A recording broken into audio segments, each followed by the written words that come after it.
नमस्कार, मी अनिता केदार रेसिपीजमध्ये तुमचं स्वागत आहे।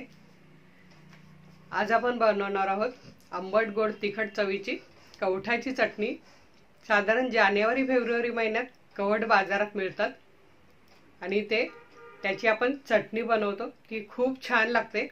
आंबट गोड थोडी तिखट आणि ही महाशिवरात्रीला कवठाचा फार मान असतो। खिचडी बरोबर तर ही चटणी अप्रतिम लागते। तर तुम्ही ही नक्की करून बघा। व्हिडिओला लाईक करा, शेअर करा आणि माझे चॅनल सबस्क्राइब करायचे राहून गेले असेल तर सबस्क्राइब करा, बाजूची घंटी वाजवा। तर चला आता आपण बघूया कवठाची चटणी।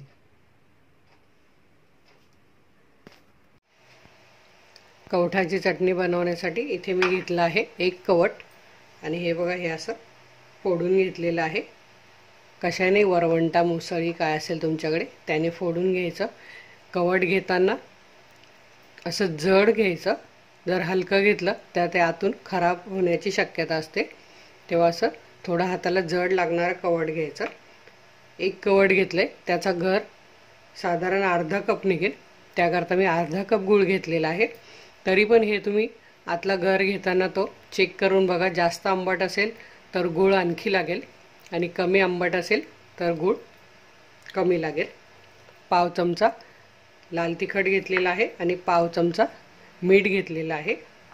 आता आपण हा गर काढून घेऊया।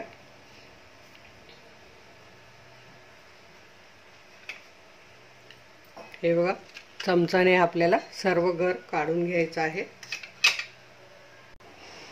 आणि हे बघा, हा गर काढून घेतल्यावर ह्या ज्या रेषा असतात हे बघा, ह्या आपल्याला काढून टाकायच्या, कारण या दातात अडकतात, मग वैताग येतो खायचा। आणि ह्या बिया आपल्याला तशाच ठेवायच्या आहेत। आता आपण हे मिक्सरला लावून घेऊया। आधी आपण मिक्सरच्या भांड्यात गूळ घालून घेऊया।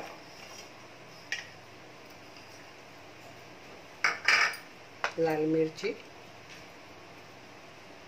मीठ, पाव चमचा आहे दोन्ही, आणि हे कवठ पण घालून घेऊया आणि हे छान फिरवून घेऊया। अगदी 2 मिनिटात कवठाची चटणी तयार होते।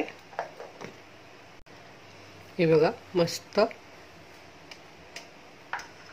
जवळून दाखवते तुम्हाला, अप्रतिम अशी कवठाची चटणी आपली तयार झालेली आहे। ही तुम्ही मुलांना ब्रेडला लावून पण देऊ शकतात किंवा चपातीला लावून पण देऊ शकतात। खूप छान लागते ही तुम्ही नक्की करून बघा आणि तुमचे रिप्लाय मला जरूर कळवा। व्हिडिओला लाईक करा, शेअर करा। वेळात वेळ काढून व्हिडिओ बघितला त्याबद्दल तुमचे मनापासून धन्यवाद। अशाच माझ्या रेसिपी बघून रेसिपी बनवा, खा आणि हेल्दी राहा। धन्यवाद।